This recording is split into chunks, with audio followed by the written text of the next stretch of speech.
What's something strange your body does that you know isn't quite right but also isn't quite serious enough to get checked out by a doctor? This has been happening to me too, among some other neurological symptoms. Been seeing a neurologist for 6 months, psychiatrist too. Have had just about every test a neurologist can do, nada. All test results normal. My doc is moving out of state, so I'm being passed to another neuro. Dr. 1 actually asked if she could give me her personal email address, because she's perplexed and wants to know if I ever get a DX. The memory lapses are scary AF. Not only do I forget actual memories, but also how to do very basic things. Like one time it happened as I was leaning down to tie my shoe, and I forgot how to do it. Like I was staring at my foot and couldn't even remember that step 1 was use your hands to pick up the laces. I've also forgotten how to talk. Wow, lots of responses.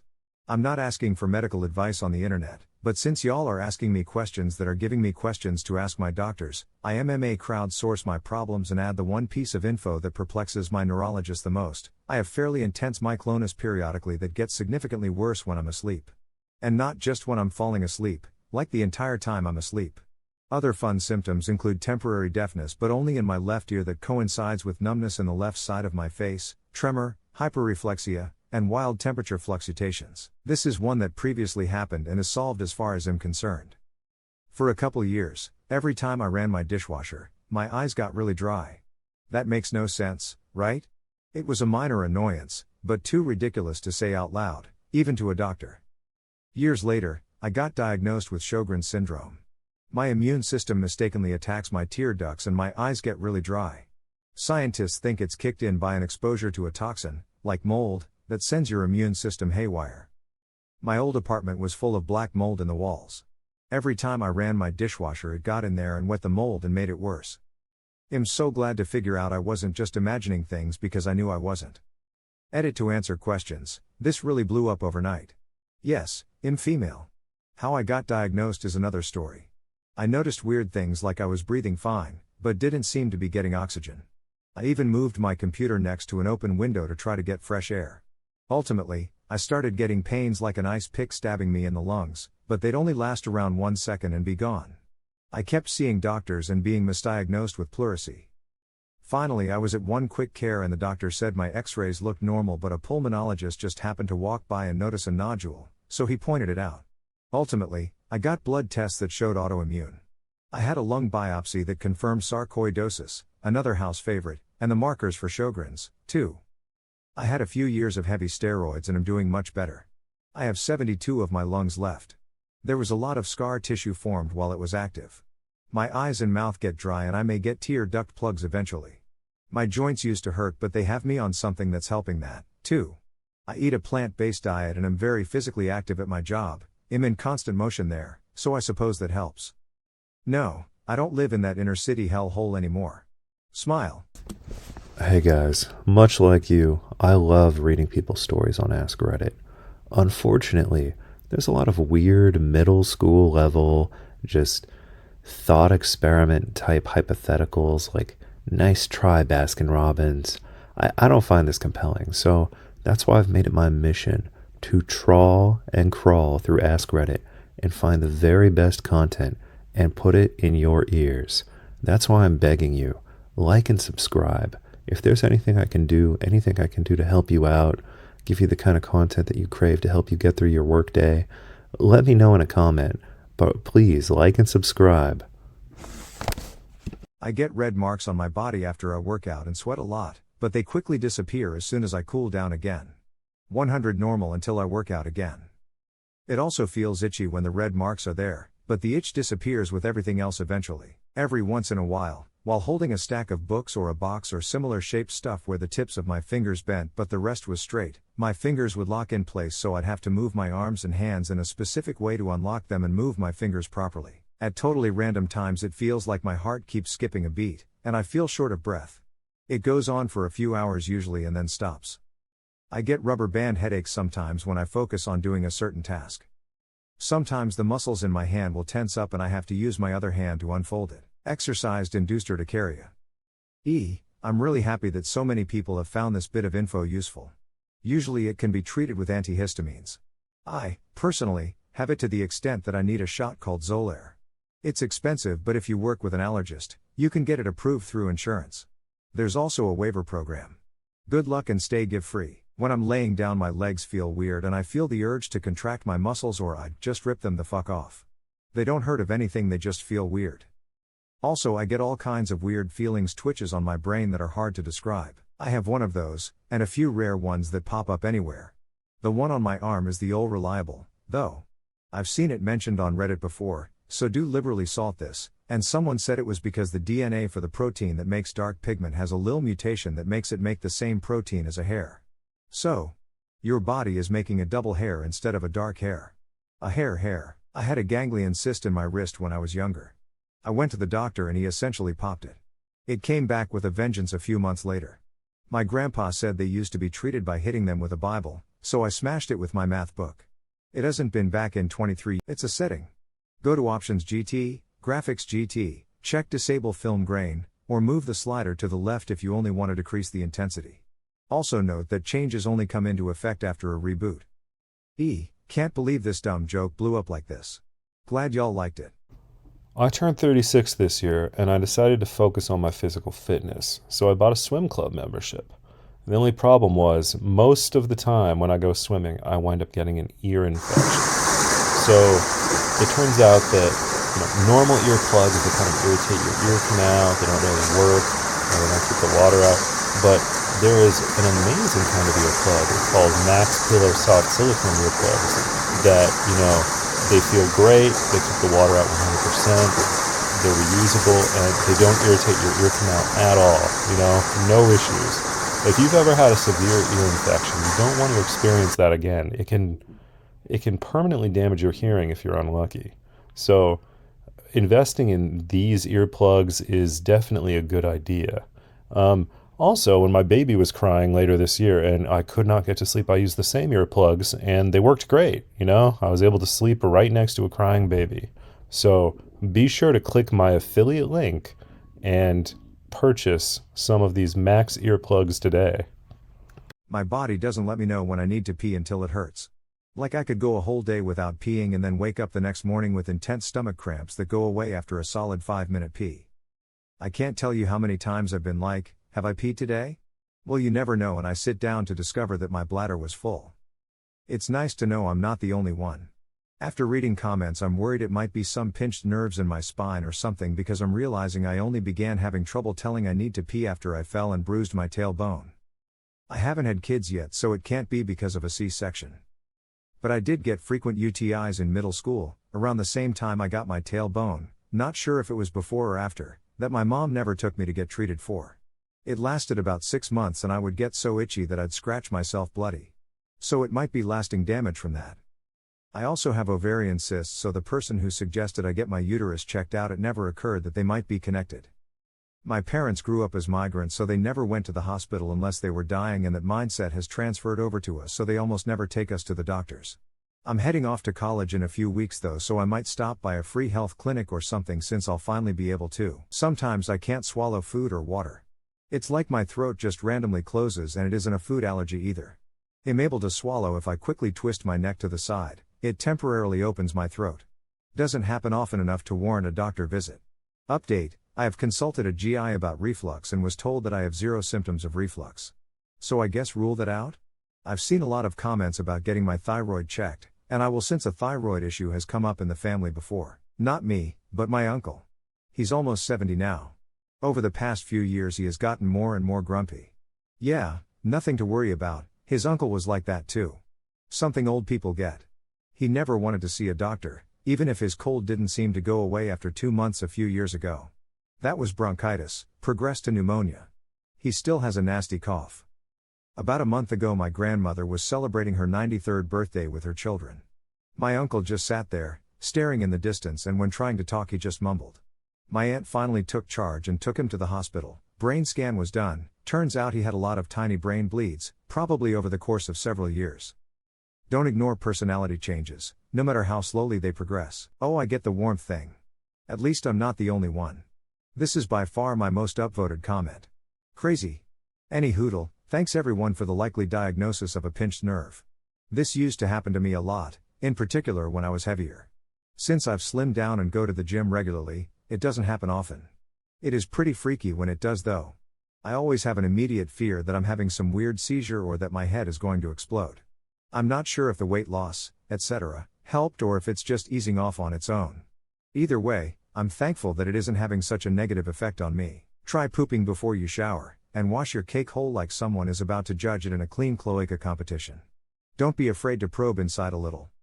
If you still itch with that level of after-poop decontamination, it is the booty worms. Go see a chemist. Sometimes I get this weird feeling like everything is going in slow-mo. In contrast, I feel like everything I do is at normal speed. My brain just wants me to do stuff and I feel this burst of energy that makes me feel great. However, there is always a moment where I feel like I should keep moving because if I stop something bad will happen to me. Usually lasts a few minutes tops. When I manage to calm down, everything goes back to normal. Has been happening since I'm a kid, 24 now, and still happens every year. The bags under my eyes get purple sometimes. I got a bit of a farmer's tan, but the parts of my skin that are exposed to the sun are like an olive color. Some days I look as pale as a dead man but feel perfectly fine. My right testicle randomly hurts. I started balding at 16. Sometimes it feels like my heart skips a beat, but that actually went away. I hear people arguing when I try to fall asleep. Holy shit, same. I've had this for literally as long as I can remember. Used to bother me as a kid because with active imagination I'd see like human faces and shapes and the static, especially in the dark when there's no other sensory input, due to your brain naturally attempting to see faces in things. 100 thought it was ghosts as a kid. As an adult it's still spooky, but I got better at ignoring it.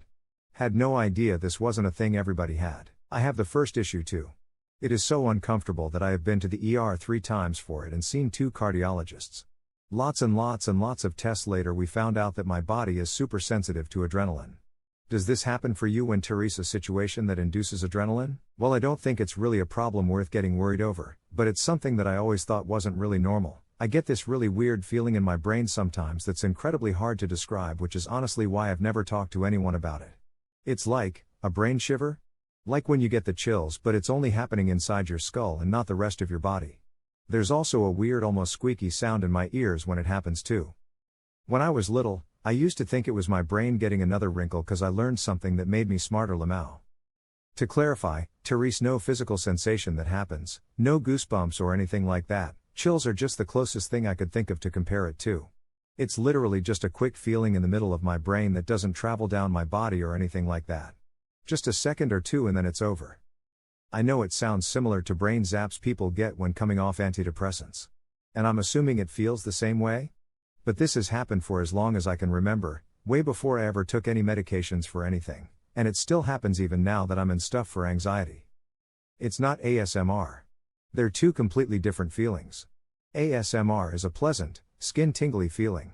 This is like someone poking my brain and it makes a squishy sound, or a momentary brain short circuit. It's not in any way a nice feeling or caused by the same stuff ASMR is. Stop me saying it's just ASMR. I turned 36 this year and I decided to focus on my physical fitness, so I bought a swim club membership. The only problem was, most of the time when I go swimming, I wind up getting an ear infection. So it turns out that normal earplugs that kind of irritate your ear canal, they don't really work, they don't keep the water out, but there is an amazing kind of earplug called Mack's Pillow Soft Silicone earplugs that, they feel great, they keep the water out 100%, they're reusable, and they don't irritate your ear canal at all, no issues. If you've ever had a severe ear infection, you don't want to experience that again. It can permanently damage your hearing if you're unlucky. So investing in these earplugs is definitely a good idea. Also, when my baby was crying later this year and I could not get to sleep, I used the same earplugs and they worked great. I was able to sleep right next to a crying baby.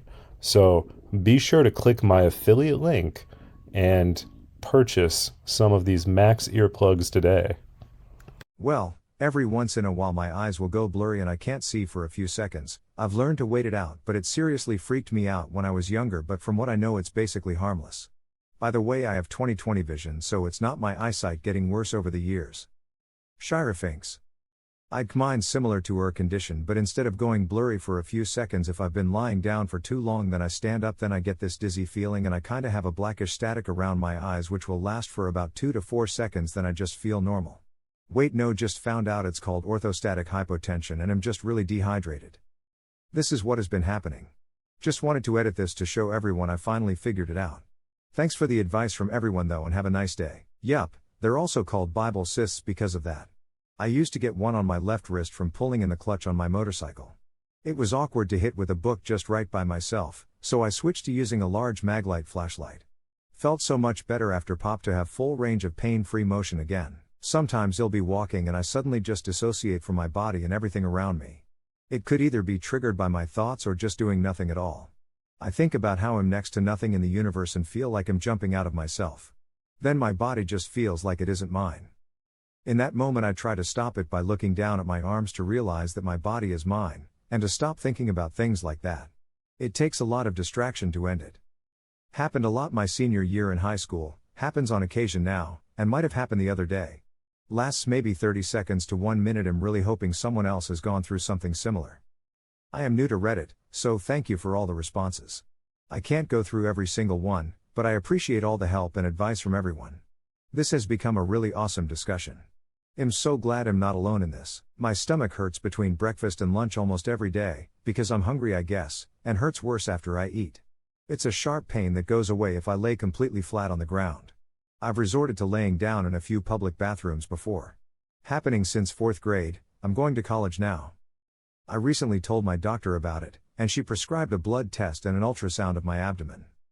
I got the blood test done, but before I was able to schedule an appointment for the ultrasound, the pain got really bad one night to the point where I found it hard to breathe, and laying down wasn't fixing it this time.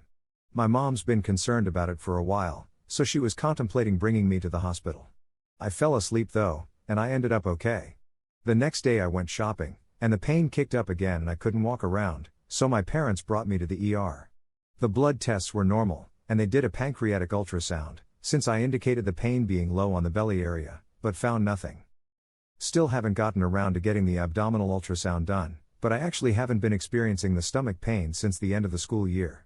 I'm pretty sure it's only something I experienced during the school year, and it might have something to do with the timing of when I eat breakfast and lunch. My stomach doesn't hurt too bad over the weekends either. Some additional information. I don't have to pass gas for the pain to go away, so I don't think gas is the issue. I won't rule it out completely though. During the school year, I eat breakfast at home around 6:30, then I eat the free school breakfast between 8:30 to 9, usually something small like a box of cereal or a muffin. By 11 usually I would have the stomach pain, then I would have lunch at 11:30.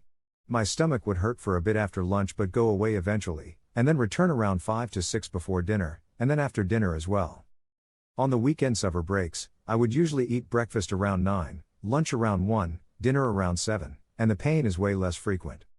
I'll update when I get my ultrasound done, but thanks everyone for the suggestions.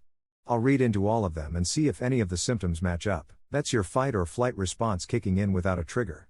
I have generalized anxiety and a panic disorder. The slow-mo is from the panic disorder when my fight or flight goes off without a trigger.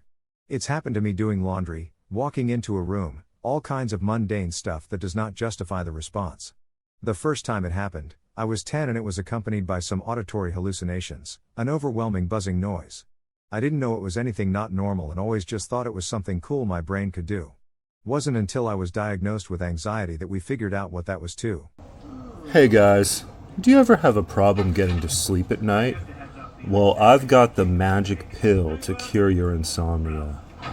Much like you, I used to twist and turn all night. But then I discovered that you can take melatonin and Valerian Root together to get a good night's sleep every single night.